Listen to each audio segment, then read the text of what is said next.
We shall move to questions without notice. Are there any questions? And I give the call to the Honourable Leader of the Opposition. Thank you, Mr Speaker. My question is to the Prime Minister. Can the Prime Minister inform the House where there are fuel supply shortages in Australia? The call to the Prime Minister.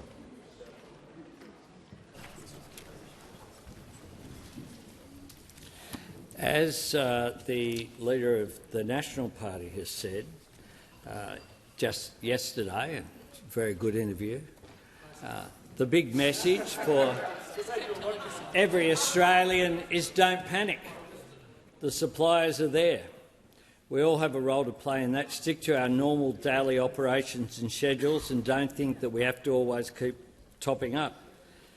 Not to be outdone, Senator John O'Donoghue said today, when asked about refinery issues and energy security, he said, "I will say I do accept that successive governments have let Australia down. It hasn't just happened over the last 4 years. This is decades in the making." And indeed, there were 6 refineries when government changed in 2013. When they left office, there were 2. So 2/3 of them shut down. Order. The Prime Minister will pause. The Manager of Opposition Business on a point of order. It goes to Standing Order 104, direct relevance. Very specific question. If you don't know where the problem Resume is, your seat. Just going to remind the Manager not to give additional information. The Prime Minister was asked where fuel supply shortages, where there are fuel supply shortages in Australia. He is answering the question with order, the Leader of the Opposition, with quotes and comments, which all Prime Ministers have done for a long time, and he's talking about the issue of fuel supply. So he is being directly relevant, but he was asked a fairly broad question, and maybe the Prime Minister will provide order. The Prime Minister can provide further information to the House. Speaker, I'm asked about where fuel supplies are, and I'll tell you where they're not. They're in the 4 refineries that shut on their watch. That's the whole point. That's the whole point here. 4 out of 6. I'll tell you where they're not also, Mr Speaker. They're not in Texas, which is where they had their fuel security under this minister.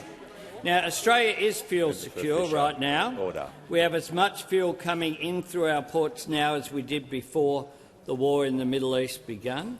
Retailers should certainly not be using events in the Middle East to price gouge Australians. And any retailer that makes false or misleading statements to consumers about the reasons that their prices have increased is in breach of Australian consumer law. Now, we've given the ACCC new powers to act on this and increased competition and consumer law penalties 5-fold, up to $50 million. We'll continue to work to ensure that we have the fuel that we need, protecting families and primary producers so they can fill up their cars and so they can keep their farms operating. Order. Give a call to the Honourable Member for Menzies.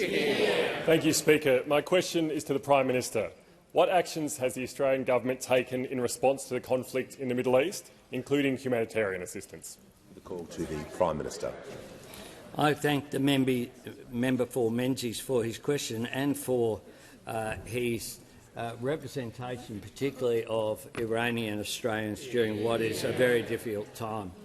Now, the first priority of our government is to keep Australians safe. We've taken action to help ensure that safety. This morning I announced that Australia will contribute to the collective defence of Gulf nations under attack from Iran, deploying an E-7A Wedgetail aircraft to the region and providing a number of advanced medium-range air-to-air missiles to the United Arab Emirates. This is a defensive weapon. This is all about protecting civilians in the region, but also, of course, many of those civilians are Australians, including 24,000 of them in the UAE alone. The conflict is volatile and Australians in the region remain at risk, which is why we say to Australians who are offered a trip home, please take up the opportunity which is there. Since the 4th of March, more than 2,600 Australians have returned on 18 flights. A further 4 flights are scheduled to depart for Australia later today. Mr Speaker, I can also confirm that late last night the Australian government issued 5 humanitarian visas to members of the Iranian women's soccer team. Australians stand in solidarity with these brave women. They are safe in Australia and they should feel at home here. Very early this morning I also spoke with President Donald Trump on this matter, and I thank him for his concern for the athletes and for the United States' support for our actions. This is a very delicate situation for these women. Their decisions have not been made lightly, and we have made it clear that if there are other members of the team who make a decision to ask for support, they will receive it from Australia. The conflict in the Middle East remains volatile. Its impact spread not just across the region, but of course have an impact on the global economy. Our government remains focused and determined to respond to these issues, working proactively in the national interest to make sure that Australians are kept safe wherever possible, and we'll do whatever we can to ensure that that continues. To associate his remarks on indulgence, the Leader. Thank you, Mr Speaker. Can I associate the opposition with the words of the Prime Minister with respect to deployment of capability in the Middle East and also the asylum seekers? It is a brutal regime in Iran, and we stand side by side with our allies against that regime to support both humanitarian interests and economic interests of our great country. We also support the decision of the government on the asylum seekers. As always, with seeking applications for asylum, it should be consistent with Australian law and in our national interest, but we support the decision made by the government. I thank the Leader. Give the call to the Manager of Opposition Business. Thanks, Speaker. And my question is to the Minister for Climate Change and Energy. Industry is required under current laws to provide the Department of Climate Change and Energy with detailed weekly updates on fuel stock levels across the country. Can the Minister advise the House where there are fuel supply shortages in Australia? Call to the Minister for Climate Change and Energy. Well, thank you, Mr Speaker. I thank the honourable member for his question. And it is true, of course, that in rural and regional Australia, people are finding it difficult to get diesel in particular, Mr Speaker, and there are many instances of that, Mr Speaker, and it's a very serious matter and it should be dealt with. Pause. I don't know why the member for Fisher thinks he's the only person who can be continually interjecting non-stop. Did it? Well, you definitely now will be leaving the chamber when I'm addressing the House, and I thought as a former Speaker you would be appreciative when the Speaker is addressing the House not to interrupt so rudely. The Minister was asked a question. The manager was heard in silence. The same courtesy is going to be shown to the Minister as well. The Minister continue. Thank you, Mr Speaker. And as I was saying, there are real pressures in rural and regional Australia in particular. For example, the Minister for Agriculture, Transport and Minister for Industry and I just convened a very important meeting with key stakeholders. The head of the Service Stations Agency informed us that they have seen demand increase in Mildura, for example, by 100% at their service stations, and in the Adelaide Hills and Barossa by 280%. Now, Mr Speaker, I think most reasonable people would understand that puts pressure on supply chains. When demand goes up so much, it puts huge pressure on supply chains. But it can also be the case, and it is also the case, that fundamentally Australia's fuel security is good because of the minimum stock obligations that we have put in place. And I can report to the House that petrol and diesel and jet fuel have continued to be received in Australia as we would expect in recent days, and that the industry expects that to continue for the foreseeable future. Now, none of that is to say, as we have all said, that there aren't real risks in the supply chain with a crisis in the Middle East at the moment into the future. That's why we've taken the action we have. That's why the National Oil Supply Oil Supplies Emergency Committee, which I'm advised met once during the Ukraine crisis, has met 3 times in the last week at the instigation of this government, Mr Speaker. And it is incumbent on all of us. It is incumbent on all of us to be to be aware of the facts and to convey the facts. And the Prime Minister paid tribute to the Leader of the Nationals, and I agree. He has said there's no case for panic buying because panic buying makes the situation worse. I do need to tell the House, Mr. Speaker, that is not the case for everyone. That is not the case for everyone. I regret to inform the House that in just the last little period, the Deputy Premier of Queensland has intervened in the debate in an irresponsible, dishonest fashion for which he should be ashamed. He said, I've seen Chris Bowen get up in the last couple of days and go, well, we've got enough supply to last 30 days. Well, that was 9 days ago.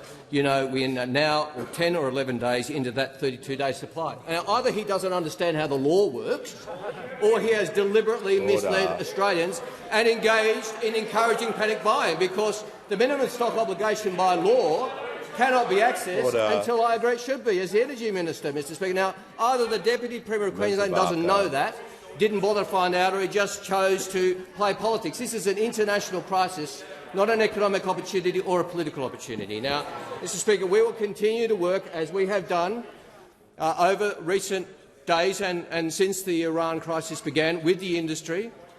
We will engage in full information for the Australian people. We will not, like the Deputy Premier of Queensland, engage in irresponsible, dishonest tactics. Call to the honourable member for Deakin. Thank you, Mr. Speaker. My question is to the Deputy Prime Minister. How is the Albanese government supporting Gulf countries in their defence against Iran's reprisal and escalatory attacks? The call to the Deputy Prime Minister and the Minister for Defence.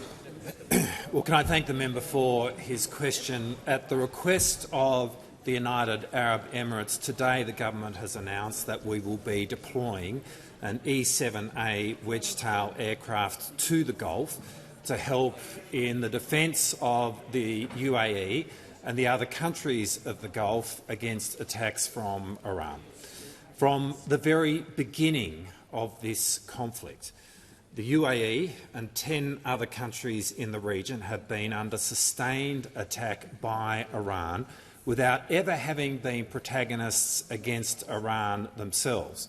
Indeed, from the very outset, Iran has sought to widen this conflict and attack its neighbours simply because it can, and Australia condemns this in the strongest possible terms. Over the course of the weekend, I was able to speak to a number of my counterparts in the region, including Prince Khalid bin Salman, the Defence Minister of Saudi Arabia, Dr Jafar Hassan, the Prime Minister and Defence Minister of Jordan, and of course Mohammed al-Mazroui, the Defence Minister of the UAE. And I was very pleased to be able to make this offer to Minister al-Mazroui, and he in turn was deeply grateful on behalf of the UAE. Today, the UAE is really one of our closest friends. It is home to 24,000 Australians, one of the largest expat communities that we have anywhere in the world, and for many, many years now it has hosted an operational headquarters of the ADF at the Al Minhad Air Base near Dubai. And for this, we are deeply thankful. And so, as soon as there was a call for assistance, we were very keen to do all that we could. Now, the E-7 is one of the most exquisite airborne command and long-range reconnaissance capabilities in the world, and we are one of the leading E-7 operators in the world. And so, as such, our capability has been in high demand. Over the last couple of years, it has deployed twice to Europe in support of Ukraine, first in Germany and last year in Poland, and the job that it will be doing in the Gulf is very similar. This will be for an initial deployment of 4 weeks involving 85 personnel. The aircraft will leave Australia today, and we are hopeful that it will be operational by the end of the week. Now, in addition to this, and again at the request of the UAE, we are providing a number of advanced medium-range air-to-air missiles. I want to stress that these are defensive weapons by their nature, and indeed the strategic intent in all the assistance that we are giving is to provide for the defence of the countries of the Gulf, countries which are home to thousands of Australians and countries with whom we enjoy a deep, close and enduring friendship. Before I call the member for Bradfield, I'm very pleased to inform the House the President in the front row of the Speaker's Gallery today are Australian Olympic Committee representatives as well as medallists from the Milano Cortina 2026 Winter Olympics, including Ian Chesterman, AM AOC President, Alyssa Camplin-Warner, AM, Chef de Mission of the Australian Winter Olympic Team, and especially Cooper Woods, the gold medalist for the men's moguls, and Danielle Scott, silver medalist women's aerials.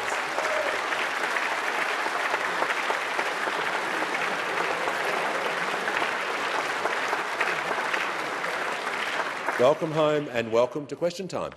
Give the call to the honourable member for Bradfield. Thank you, Mr Speaker. My question is to the very busy and important Minister for Climate Change and Energy. From COVID to Russia's invasion of Ukraine and yet another war in the Middle East, rolling geopolitical crises continuously threaten global fuel supplies. Here at home, the fuel tax credit scheme, our $11 billion per annum federal subsidy of diesel, fuels our addiction to dirty, expensive and unreliable liquid fuels. Why does the government insist on jeopardising our national energy security by keeping miners, farmers and motorists hooked on taxpayer-funded, artificially cheap and unreliable diesel? Give the call to the Honourable Minister for Climate Change and Energy. Thank you very much, Mr Speaker, and I thank the honourable member for her question. And can I say that in this environment, the government's first priority and the first obligation and duty is to ensure the fuel security for the traditional liquid fuels that we all rely on, and an honourable member is nodding, and I think we would all agree on that. And that is what we're doing, and I've outlined, and I may have other opportunities over the next hour to outline everything we're doing and will continue to do, Mr Speaker. Effectively, the honourable member points to the fact also that moving to more renewable energy makes us less reliant on the fossil fuel supply chain internationally, and that is correct. That is why we're doing things like the $1.1 billion fund to see more Australian manufacturing of low-carbon liquid fuels, for example. That is our policy. That is our policy. And I saw the member for Mallee the other day say, we've got so much canola, why are we sending it overseas to be processed? We should do more of that in Australia. What a good idea, Mr Speaker. What a good idea. And that is what our policy does. And that is what we announced, the $1.1 billion fund to do just that, because it's good for Australian farmers and it's good for the environment and it's good for everyone. It didn't happen under the previous government, and we have begun the process of it happening. The Treasurer, the Minister for Transport and I have begun that process. Now, Mr Speaker, in relation also to fossil fuels and the energy system, for example, I'm pleased with the fact that, for example, in the last energy crisis in Ukraine, in that summer, we used in our energy grid 2.7 terawatt-hours of gas. The equivalent figure for this summer is 1.5 terawatt-hours of gas. Now, that is good for emissions, of course, but it also means we are less reliant on those on the impacts. It still will have an impact. The gas price will still, international gas price will still have an impact on Australia, no doubt, but a little bit less. So, Mr Speaker, our policy in relation to the diesel fuel rebate hasn't changed. It does provide support for farmers in particular in relation to their farm operations. But what we will do is continue with the sorts of policies that we are implementing, like the $1.1 billion Cleaner Fuel Fund and the transition of our energy system to more renewables, which is the cheapest form of energy, is not dependent on global supply chains. I mean, Vladimir Putin cannot interrupt the supply of sun to Australia, and the international circumstance in the Middle East cannot interrupt the flow of wind in Australia. So that is a reliable form of energy. We on this side of the House get it. I think many in the crossbench get it. Those opposite, less so. The call to the honourable member for Bennelong. Thank you, Speaker. My question is to the Minister for Home Affairs. What actions has the Albanese Labor government taken in relation to members of the Iranian women's football team? Minister for Home Affairs and the Leader of the House. Thanks very much, Speaker. And I want to thank the member for Bennelong, a real champion in this place for Australians of Iranian heritage. And today, as a parliament, as a nation, we stand in solidarity with them.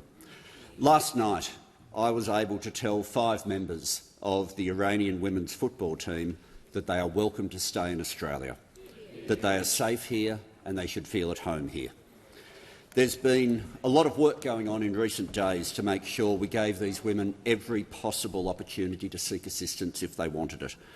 Once it was made clear that there were 5 women who wanted to stay in Australia, They were moved to a safe location by the Australian Federal Police, and last night I met with them at that location. Before I signed off on their visas, I spoke with Mike Burgess, the Director-General of ASIO, to make sure that there were no security concerns, and then spoke to the Commissioner of the Australian Federal Police, Chrissy Barrett, to make sure that we had the appropriate measures in place to ensure the safety of these women. At around 9:15 last night, when I was with them, I signed off on their applications to go onto humanitarian visas, and I asked the department to process it as quickly as they could. They went back to the offices and processed it immediately, finishing the processing at around 1:30 a.m. this morning. I also want to thank the Australian media for the way that they have handled this issue. One of the challenges at times like this, it's not only the Australian people who are listening. The people who would want to harm these women or make it more difficult for them to communicate with our officials are always listening too. Any public messaging that would have led to it being more difficult for the women to access our officials would have made them less safe, not more. I also want to acknowledge the Shadow Minister for Home Affairs, Senator Duniam, for his cooperation in making sure that we were handling this issue that particular way. All of this has been possible as well because of the extraordinary efforts of the team at the Department of Home Affairs, and I want to acknowledge their work.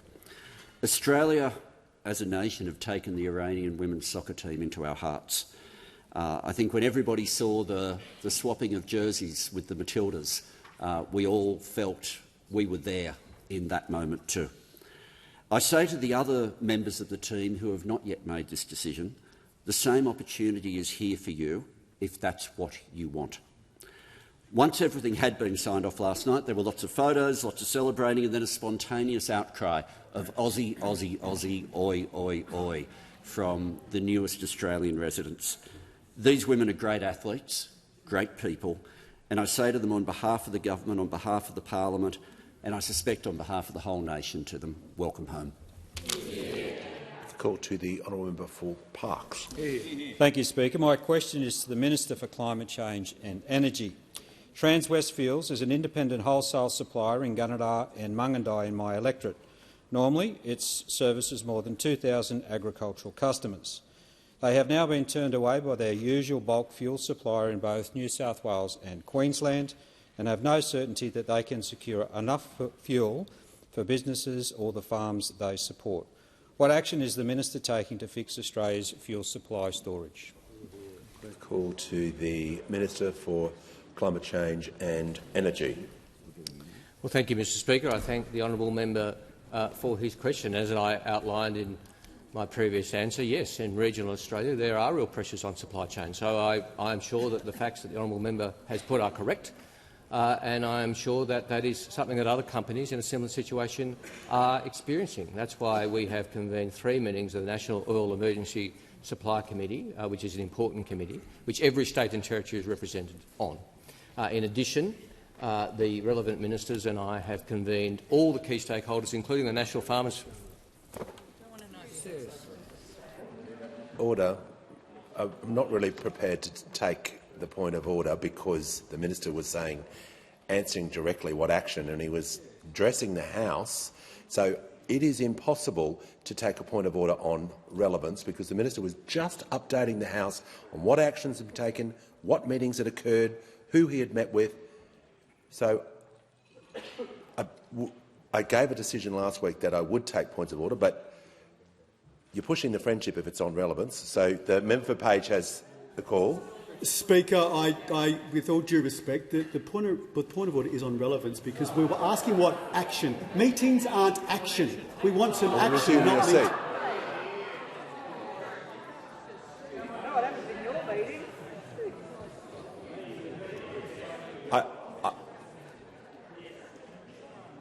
I think everyone heard that point of order and can see for what it was. If the minister is updating the House on his actions that he's taken about a question was asked, that's an abuse of the standing orders.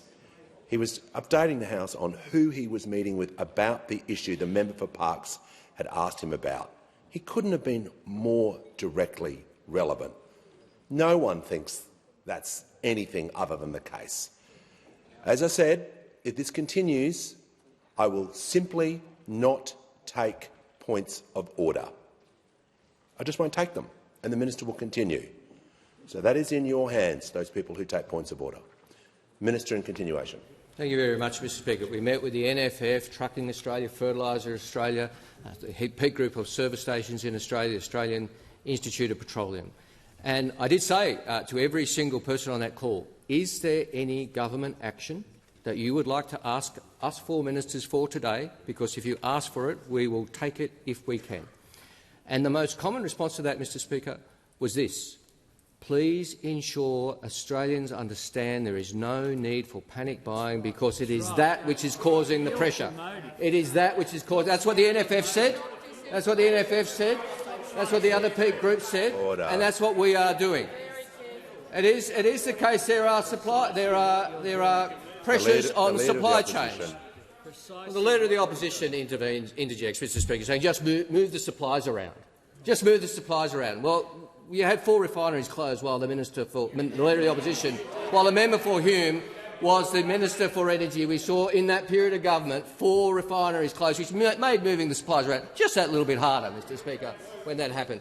I can say to the House, in terms of action, that, as the House knows, the minimum stock obligation requirements are collected weekly but have only been reported quarterly. I have instructed that during this period of heightened uncertainty and concern, those figures will now be reported weekly. They will now be reported weekly. That is a regime which is appropriate in this situation. I haven't heard the Leader of the Opposition weeks ago say it should be done weekly. We have done that. I haven't even called today for it to be done weekly. We have done that. We have done that, and that is an appropriate policy action to take. Call to the honourable member for McEwen. My question is to the Treasurer. What impact is the conflict in the Middle East having on the global economy, and how is Australia placed to deal with these challenges? Give the call to the Treasurer. Thanks, Speaker. I really appreciate the member for McEwen's question, but also his focus on the impacts in real communities like his of what we're seeing around the world right now. The escalation of the conflict in the Middle East has been dramatic, and so has its impact on the global economy. We are seeing a great deal of volatility play out on markets for equities, commodities, currencies and bonds, and also in risk indexes. Markets were especially pessimistic over the last couple of days, but they've rebounded substantially so far today in reaction to some comments from President Trump. The most significant impacts have been on energy prices, including oil. Oil was trading just under $90 before question time, but it got up to almost $120 a barrel yesterday. It was about $60 at the start of the year and $73 at the start of this conflict, to give people a sense of the scale of the increase. Now, this sort of volatility, and especially on energy markets, puts upward pressure on global inflation at the same time as the conflict weighs on global growth. The longer this drags out, the more serious the economic consequences. Now, Mr Speaker, we did have an inflation challenge before these developments risk making it worse. We will update our inflation forecasts in the budget in the usual way. But we also need to remember that we have very substantial advantages and very solid economic foundations in this country. We are not immune from what's happening around the world, and we are not complacent, but we are very well placed as a country and as an economy, and that's my main message today. Last week's national accounts showed we had stronger economic growth than any major advanced economy. We've got low unemployment, we've got higher participation, we've got stronger jobs growth and lower debt as a proportion of our economy than the major advanced economies as well. We have one of the most robust and best regulated financial systems in the world, and the Council of Financial Regulators has been meeting daily to stay across developments on markets. We have large stockpiles of fuel, and the ministers are engaging with primary industries to stay across the pressures in those industries as well. We've empowered the ACCC to police the service stations and issue on-the-spot fines if necessary, and we've increased the maximum penalties 5 times to $50 million, and we're prepared to take other responsible steps if necessary. So, Mr Speaker, we do have a lot going for us, but a lot coming at us as well. We will continue to work through these developments to make sure that our people and our economy are as resilient as possible in the face of all of this global economic volatility and uncertainty. Call to the honourable member for Monash. Thank you, Mr Speaker. My question is to the Minister for Climate Change and Energy. Last week, the minister stated that he has, quote, great confidence that energy companies will not be taking advantage of Australia's fuel crisis. Today, it's reported that fuel prices are up 40 cents a litre. Can the minister advise the House where there are fuel supply shortages in Australia and what he is doing to fix it? Called to the Minister for Climate Change and Energy. Well, thank you, Mr Speaker. I think I've outlined to the House that there are diesel shortages being faced in rural and regional Australia in particular in the face of massive spikes in demand.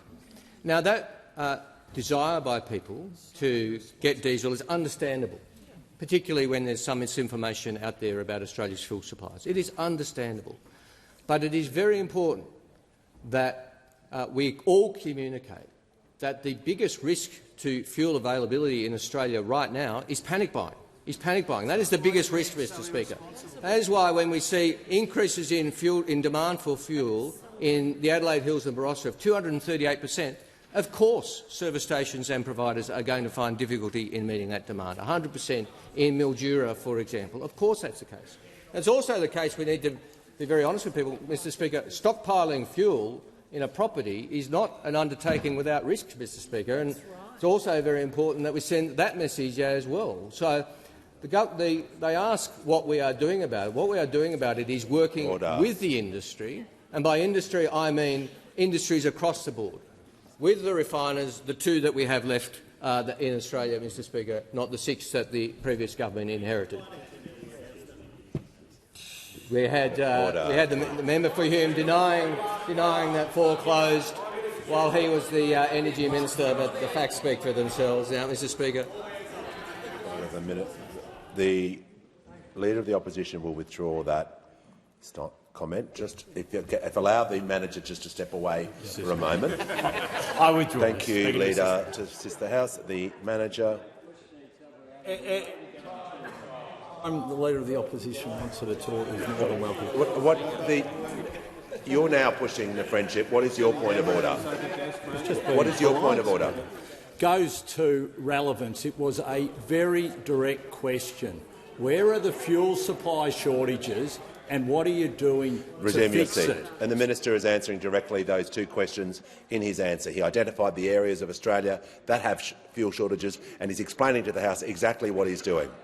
Cease the frivolous points of order. He's updating the House exactly about what he is doing. His words are, this is what the actions are.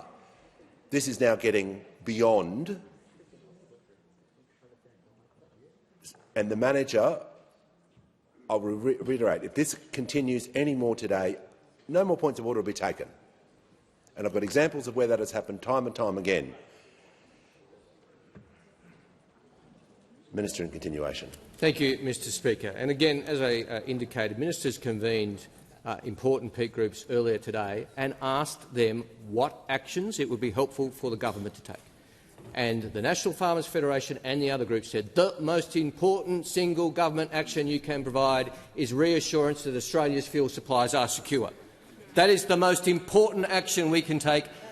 That's what the NFF, if you care about what they think, and the other peak groups said to us.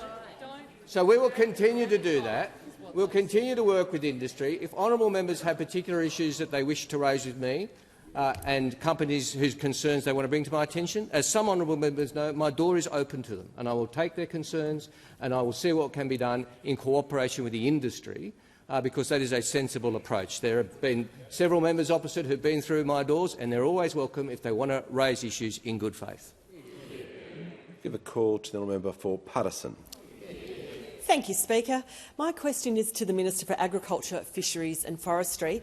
How is the Albanese Labor government working with farmers to manage the impact of the conflict in the Middle East on agriculture? And what steps is the Albanese Labor government taking to improve food security? Give a call to the Minister for Agriculture, Fisheries and Forestry.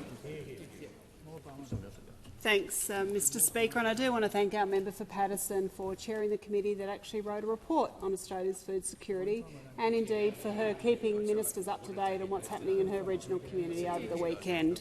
Because I think everybody in this place, in this building, understands the importance of ensuring our farmers can continue to produce our food and our fibre, Mr Speaker. We also understand that keeping our freight and supply chains moving is critical. And as a government, we know that this food production is critical for every community right across Australia, and that we actually can produce about 2.5 times the food we need. We also, of course, do feed our close neighbours in the Indo-Pacific with our world-class agricultural products, and we need to be able to continue to do that too. From day one of this conflict in the Middle East, we have been monitoring the potential impacts on our ag industry. Indeed, we're working day and night with our agricultural exporters to ensure the safe return of products that have been disrupted due to the conflict. We also recognise how critical the supply of fuel and fertiliser is for agriculture and for our food security. That's why our government is working together with the farmers, the producers and industry so that we can quickly respond to issues as they do arise. We have been very clear, and I reiterate, the conflict in the Middle East is not a commercial opportunity. Indeed, we must all act in the national interest during this period of time, because we know that keeping our farmers farming is in the national interest, Mr Speaker. As the Minister for Energy has indicated, our government did hold a roundtable today with the National Farmers Federation, Fertiliser Australia, the Australian Institute of Petroleum and the Australian Trucking Association, by all joining together because now more than ever, collaboration really is critical at this point. Of course, this builds on discussions that many of us have had over the last week with our broader sectors and industries. As the Energy Minister has also reiterated, we have more fuel now than at any time over the last 15 years. We know that fuel continues to arrive in the quantities and the frequency that we need, with more shipments due within the week. It's also critical that our fuel industry continues to deliver a consistent supply across our economy, including to our regional communities. We have heard some concerns today from people about some of those regional communities that have been impacted, as the Minister for Energy has indicated and other members have indicated. But we've also heard that much of the input products for the upcoming planting season, including the majority of the fertiliser required, is already on the water or is already in the country, Mr Speaker. Farmers are rightly looking ahead and they are planning, and we understand the importance of fuel and fertiliser to a productive food system, which is why we're also making sure we've got supply chain resilience as a key priority of our national food security strategy. This strategy will help safeguard Australia into the future. On this side of the House, we'll continue to stand with our farmers. I call the Leader of the Nationals. I'm pleased to inform the House that present in the gallery today is a group of exchange students hosted by Rotary Clubs Australia 8th District 9685 as guests of the members for Macquarie, Robertson, Bennelong and Bradfield. Give the call to the Honourable the Leader of the Nationals. Thank you, Mr Speaker. My question is to the Minister for Climate Change and Energy. Based in Aldred, Queensland, independent fuel distributor Bartrans Petroleum are receiving just 10% of their normal fuel volumes. In their words, this is affecting all distributors. Some smaller distributors have no allocation. Our focus is the very critical agriculture sector. Crops need harvesting, crops need planting. Minister, when can the farmers of Aldred expect to have their normal fuel supplies return? Call to the Minister for Climate Change and Energy. Well, thanks very much, Mr Speaker. I thank the Honourable the Leader of the Nationals for the question. And for those farmers and for the other farmers who are experiencing difficulties getting diesel, I can say this very clearly. The difficulties you are experiencing are not currently as a result of a lack of fuel coming to our country.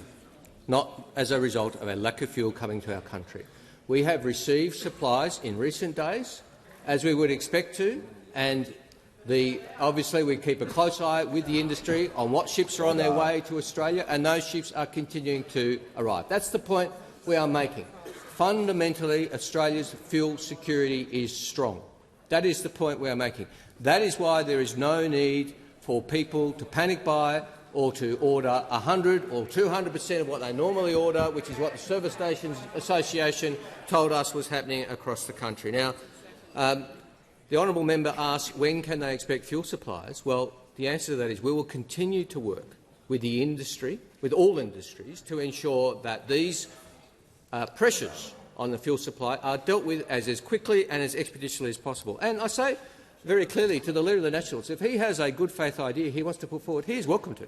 and I will listen to it, Mr Speaker. The only idea we've heard so far from the opposition is that I should require more reporting from service stations. That is that they want a very earnest report, Mr Speaker, is what they want. Now, I've already indicated that I have issued an instruction that the MSO should now be updated weekly, not quarterly. And reporting is important. The Petroleum and Other Fuels Reporting Act 2017 has been in operation since then. I did require more reporting when we came to office in 2022. And if there is more sensible reporting that actually helps, then I'll do that as well. But I'll also weigh that against the burden of compliance on service stations and the paper. I would have thought, the party opposite would want me to weigh that up. Say, are these extra reporting that we might ask service stations and small distributors to undertake, is that a helpful addition to the information? I'll weigh that up against the reporting burden for small and medium-sized businesses.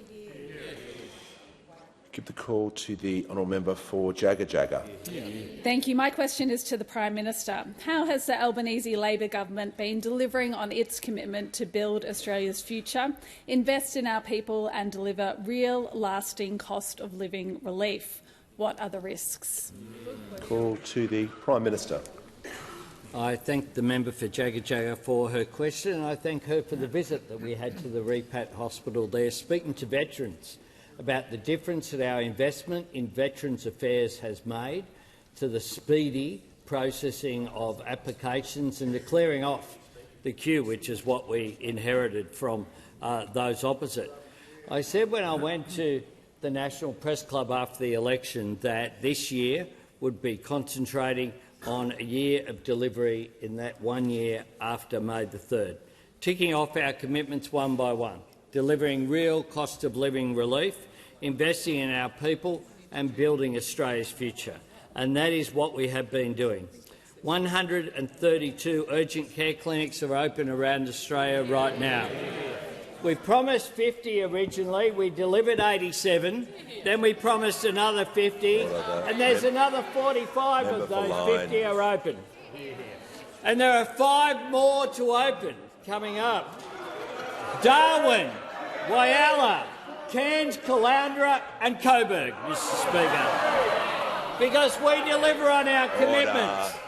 They promised to close them, we're opening them. That's the difference. We promised record investment in bulk billing, rates up over 80%, more than 3,400 GP clinics now bulk bill every patient, every visit. We promised to cut the cost of PBS medicines, and now they're down to the same price they were in 2004. We promised to strengthen Medicare, and we are delivering it. We promised tax cuts for every taxpayer, and because we were re-elected, that will happen on July 1, and another tax cut the following July 1 as well. We've delivered landmark, game-changing funding agreements for both schools and hospitals, delivering on the Gonski principles of making sure that every student gets valued and can fulfil their potential, but also delivering a 5-year hospital agreement with record funding. We promised paid prac for student, nurses, teachers, midwives and social workers, and they're getting it. We promised free TAFE, something that those opposite said they wouldn't value, and 750,000 Australians are getting the skills that they need through free TAFE. We've been getting on with delivering. Those opposite have just stood in the way, too busy fighting each other to bother with fighting for Australians. There's more to do. We'll continue to work each and every day to make a positive difference to the lives of Australians. Call to the honourable member for Curtin. My question's for the Treasurer. My constituents are deeply concerned about how artificial intelligence is reshaping our economy and society. Our National AI Plan adopts a largely hands-off posture and leaves all risks up to an AI Safety Institute with 1/16 of the annual funding of its UK counterpart. Comparable nations are moving faster to set clear standards, support innovation and manage risks. Will the upcoming budget include further investment in AI opportunities and safety to ensure Australians, rather than overseas tech companies, shape our future? Call to the Treasurer. Thank you to the honourable member for her question. which builds a bit on the question that the member for Wentworth asked me last week as well. Obviously, AI is a transformational technology, but we have a responsibility which we embrace, not just to maximise the economic upside of AI, but to also minimise the risks. And some of those risks and some of those concerns, I think, are accurately captured in the question that the member has asked. And while I agree that there is a level of concern in the community about AI, about our ability to manage and minimise those risks, I don't accept that the government's AI plan has been silent or unnecessarily focused on the challenges that the honourable member raises. We have made a commitment to robust legal, regulatory and ethical frameworks. We are engaging internationally to protect rights and build trust so that we can deal with some of the issues that the member has raised. Last week I made special mention of Minister Ayres and Assistant Minister Charlton, but I also want to shout out the Attorney-General, who also does a heap of work in this space as well, particularly when it comes to the copyright issues. And so this Cabinet, this government, this side of the House is very focused on the risks of AI. Now, when it comes to budget commitments, we haven't finalised the budget yet. You wouldn't have expected us to in the middle of March or early in March. We finalised the budget in the first half of May. But what the honourable member can always expect from this government is to be very attentive to the concerns that people raise with us, so that we can do whatever we can to capture the opportunities and spread the benefits, but also keep Australians safe. Call to the member for Petrie. Thank you, Mr Speaker. My question is to the Minister for Housing, Homelessness and Cities. What is the Albanese Labor government doing to provide more social and affordable homes for those Australians who need it most? Is the Minister aware of any risks that in the government's plans?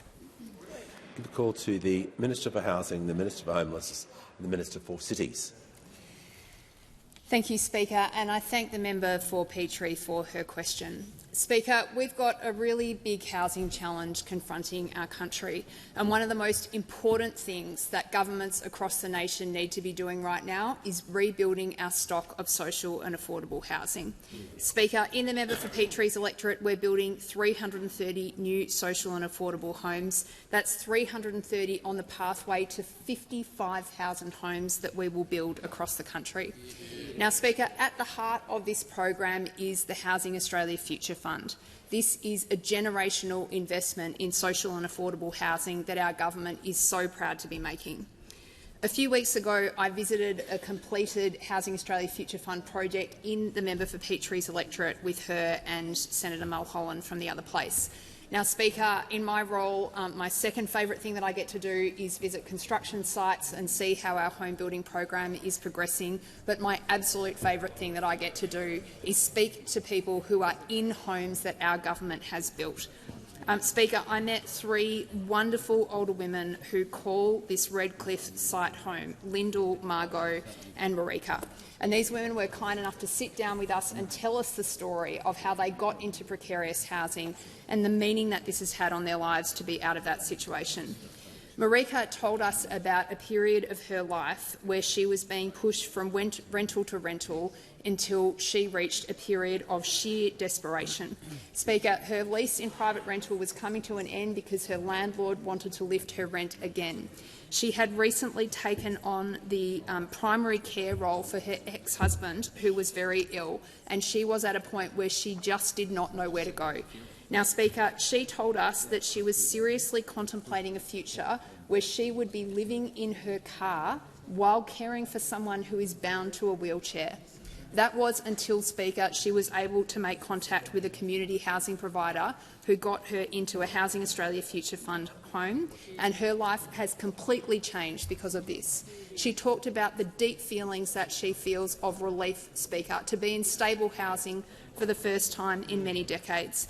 And she talked to us about how she walked through the front door of her new home every day and felt for the first time, I'm home. Now, Speaker, the life of this woman has been completely changed by housing that our government has built we're going to do that 55,000 more times around the country. Now, Speaker, I'm asked about risks. We don't have to look too far because they sit opposite us. Speaker, every opportunity those opposite have had to vote against more social and affordable homes for our country, they have taken it. They want to scrap the Housing Australia Future Fund. They oppose the support that we're giving to people to get into their own home. Speaker, our focus is not on squabbling or leadership games. It's delivery of better housing opportunities. Call to the honourable member for O'Connor. My question is to the Minister for Climate Change and Energy. A potato farmer in Manjimup, Dom, texted me. I rang up Fuels West to order some fuel yesterday. They told me they have no fuel and a 3-week waiting list for deliveries. I have 10 days fuel left. After that, you won't be eating my spuds. Last week, the Minister said our fuel supplies were in good shape. Can the Minister assure Dom, Transwest Fuels and Bartrans Petroleum they will get the fuel they need? Give a call to the Minister for Climate Change and Energy. Thank you, Mr Speaker. I thank the honourable gentleman for his question. As I said, it can and is the case that there can be real pressures on regional supply of diesel, while our national fuel supply is in very good shape, which is the point the government has been making, and frankly we should all make. We should all make. There's an obligation on all of us, Mr Speaker, including, and the Leader of the Nationals has been doing that, to his credit, saying that we do have good supply of petrol and diesel and jet fuel to Australia, and there is no need for panic buying because it is the massive spikes in demand we are seeing which is causing supply chain constraints, not in an interruption of shipping to Australia. That has not yet occurred. We're alive to the risks, but that has not occurred at this point, Mr Speaker, and we have very strong minimum stock obligation holdings. Now, honourable members opposite interject, what are you doing about it? Well, as I said, so far the opposition has suggested maybe there's a constructive idea coming. The Manager of Opposition on a point of order. Goes to direct relevance, Speaker. It was asked a very simple question. Can you assure Dom and the other petroleum providers that they will get the— Resume your seat.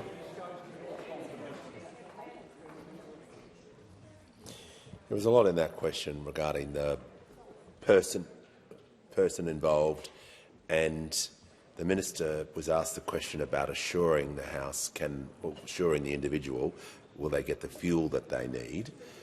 And the Minister's outlining how I think he was about to outline what he is doing regarding those assurances. So I'm just going to make sure that part of the question is being directly relevant. The Manager was correct to raise that point of order. We're just going to make sure the Minister is correct as well in being directly relevant, not talking about any other alternative policies, because he wasn't asked about alternative policies. The Minister in Thank you, Mr Speaker. Absolutely. And it's difficult to talk about alternative policies when there aren't any, Mr Speaker, because there are no— the constructive ideas that have come forward so far are requiring service stations to fill in more forms. Mr Speaker, what we will continue to do is work with the sector. The group that we convene today will continue to convene weekly, Mr Speaker, which was the rhythm of meetings that was suggested by the peak groups that would be helpful to them. They know that they can contact any minister, including myself, at any time if there's any issues that they need our help to deal with. We'll also continue to convene the National Oil Emergency Supply Committee, which every government, including, I might say, Queensland, is represented on. And again, the Deputy Premier of Queensland might want to acquaint himself with the fact that his officials have been involved in every meeting, and his officials, Mr Speaker, have agreed that the level of alert should be the lowest of the 6 possible when it comes to international petrol supply. Either the Deputy Premier doesn't know that, which is his negligence, or he is choosing to deliberately mislead the people of Queensland and, in effect, encourage panic buying, which means he is behaving abominably and irresponsibly. Call to the honourable member for Gilmore. My question is to the Minister for Health. How is the Albanese Labor government making it easier to see a doctor by ensuring we have a strong health workforce? Call to the Minister for Health and Ageing, the Minister for Disability and the National Disability Insurance Scheme. Thank you, Speaker, and thanks to the member for Gilmore, and congratulations on the delivery of her promise to open a new Medicare urgent care clinic in Nowra. It opened last Thursday, and it's the 132nd urgent care clinic that's been delivered by this government. The member for Gilmore also delivered on her promise to ramp up operations at the existing Bateman's Bay urgent care clinic to manage the impact of some changes to the local hospital operations in that town. That's now operating 18 hours a day from 6 a.m. to midnight every single day of the year. And with more than half of her general practices now bulk billing all of their patients all of the time, the member for Gilmore genuinely is delivering a stronger Medicare to the South Coast, and I thank her for that. But a stronger Medicare, Mr Speaker, needs more doctors. And for too long it was simply the case that doctor numbers were not keeping pace with a population that is growing and is getting older. And we've turned that around as well, Mr Speaker. The Education Minister in particular has expanded medical school places to train more young Australians in medicine. Cairns and Launceston now have end-to-end medical training thanks to this government. We delivered the first medical school in the Northern Territory, which is taking its first medical students literally as we speak this year, Mr Speaker. And the Education Minister also approved the expansion of medical school places to 9 other universities starting this year, with more to come in 2028, as I understand it, Mr Speaker. We're also cutting red tape and fees for overseas-trained doctors who want to come to Australia and practice here in this country. And why wouldn't you, Mr Speaker, particularly from countries where we have high confidence in their training, like New Zealand, the UK and Ireland, Mr Speaker. And all of this means there's been a huge increase in the number of newly registered doctors practising in Australia, up by 50% on pre-COVID levels, Mr Speaker. But I've also been clear that I'd like to see more of these young doctors choose a career in general practice, because general practice is the backbone of a strong healthcare, Mr Speaker. And that's why I'm especially pleased that we are seeing record numbers enrolling in general practice as a career. Last year was a record, but we broke that record this year, Mr Speaker, with 2,100 young doctors choosing to enrol in general practice. That's 500 more enrolments every year than we were seeing under the former government, Mr Speaker. And half of them are training outside of the big cities, in communities like the South Coast in New South Wales, Mr Speaker. That's delivering a stronger Medicare. The call to the honourable member for Clare. To the Prime Minister. It defies belief that the main access road in and out of the Central West relies on a bridge built by a convict chain gang in the 1830s. The Great Western Highway at Victoria Pass is now closed because, unsurprisingly, that convict bridge has failed. This highway is not fit for purpose. For decades, all the major parties have let us down on access to the city. Just cheap talk, broken promises and small change. Will you apply pressure to and work with the New South Wales government to finally deliver a genuine expressway through to Sydney? Give the call to the Minister for Infrastructure, Transport, Regional Development and Local Government. Thanks very much. Can I thank the member for Clare for his question and for his consistent raising of this issue on behalf of the people of Clare. As you're aware, you are correct. The Great Western Highway is currently has damage impacting travel along the highway. The New South Wales government has advised that both lanes of the highway are closed at Victoria Path following defects identified at Mitchell Causeway and what is known as the Convict Bridge. It is an operational matter for the New South Wales government in terms of trying to get that road reopened. It is a complex geotechnical issue. Engineers, as I understand it, have been on the ground since Thursday, and an abundance of caution is required when issues like this happen. As you are aware, when we came to office, we inherited, frankly, a project which had funded 2 parts of the highway, but the middle bit, which was not funded at all, would have required an 11-kilometre, $14 billion tunnel under the Blue Mountains. No government is proposing to do that. What the New South Wales government went and did is another study of the highway to look at where are the projects that sensibly we can work on together. We await the New South Wales Government's requests, which we consider in each and every budget in terms of what projects can be done on the Western Highway. But I think the priority right at the moment is the New South Wales Government want to get that road reopened as soon as they possibly can, and we'll work with them on what future projects are required. Give the call to the honourable member for Brisbane. Thank you, Speaker. And my question is to the Treasurer. What is the Albanese Labor Government doing to make Australia's super system fairer and more sustainable, and how does this compare to other approaches? Call to the Treasurer.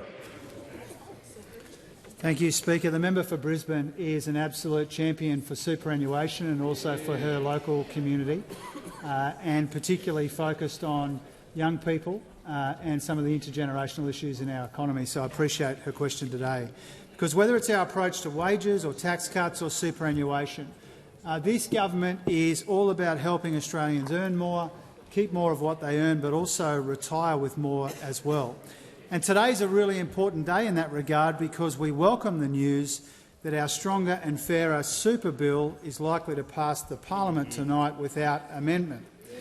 And we want to thank the Greens for taking a far more constructive approach to this legislation than the approach taken by those opposite. The passage of this bill means a fairer super system from top to bottom. It means we are delivering more super for people with low balances and more sustainable tax breaks for people with the biggest balances. And this is what intergenerational tax reform looks like, a fairer system which maintains concessional treatment across the board but makes those concessions more affordable and more sustainable. Now, a really important part of this legislation is the boost to the low-income super tax offset. It means more super for 1.3 million Australians, mostly women and mostly young people. It means more super for 100,000 sales assistants and 50,000 aged care workers. It could mean a potential benefit of around $15,000 at retirement by one calculation.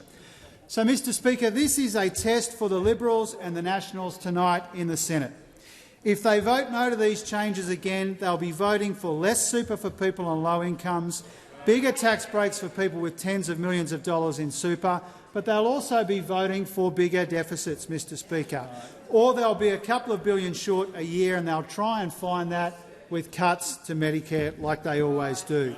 They haven't changed a bit and they haven't learned a thing, and they will fail the same test that they failed under the last two opposition leaders. Because whether it's wages, tax cuts or super, they are still the same old Liberals trying to hack away at the pay and retirement incomes of ordinary working people. This side of the House, Mr Speaker, we created superannuation, and we have spent the last 3.5 years strengthening superannuation.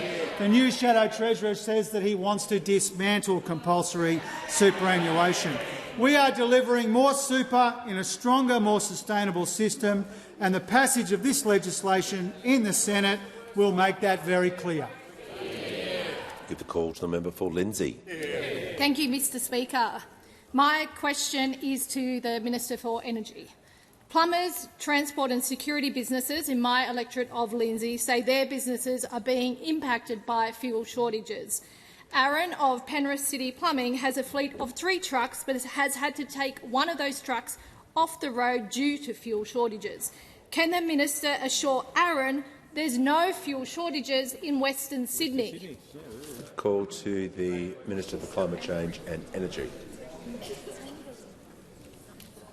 Well, thank you, Mr Speaker. As a Western Sydney resident and MP, I'm concerned about small businesses and residents right across Western Sydney, Mr Speaker, and I'm concerned to ensure that they continue to have access to fuel. And the best way we can do that is to remind people that our fuel supplies are secure and there is no need for panic buying.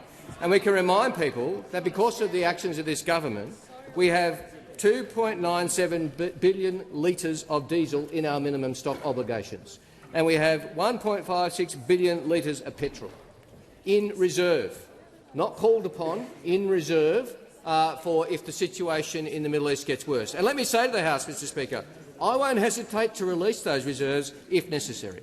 I will not hesitate. If that's what is necessary— Member for Lindsay has asked— Are the opposition really calling for us to release those reserves now, Mr Speaker? I think I invite the opposition to reflect on the responsibility of what they're calling for. So far, all they've called for is me to require service stations to fill in more forms. Service stations to fill in more forms. And the situation remains, with no help from the former Minister for Energy, the member for Hume, that Australia's fuel supplies are secure. The Minister will pause. The Manager of Opposition Position on a point of order. Speaker, once again I'm going to have to go to direct relevance. It was a very straightforward, simple question. I know you're under the pump. Resume your seat. Resume your seat. Order. Members on my right. The Manager. The member for Chifley.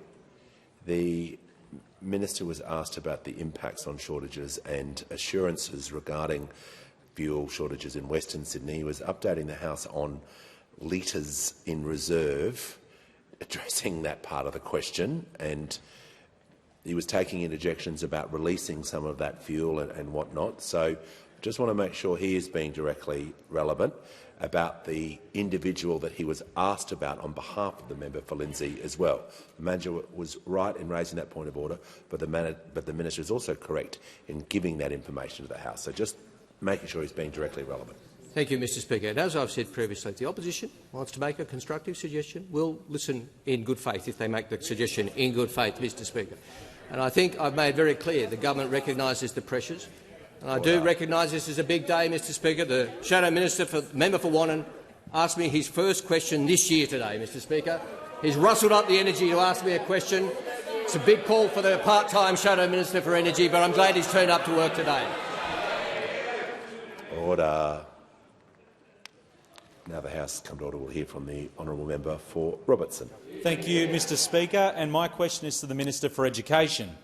What is the Albanese Labor government doing to increase education for healthcare workers, and how does this strengthen Medicare? Give the call to the Minister for Education. Thanks very much, Mr Speaker. And can I thank my friend, the revered member for Robertson, for his question. Mr Speaker, I told the House last week that more Aussies are starting a university degree this year than ever before. And I've got some more good news for you, because this year the number of Australians starting a science degree is up by 8%.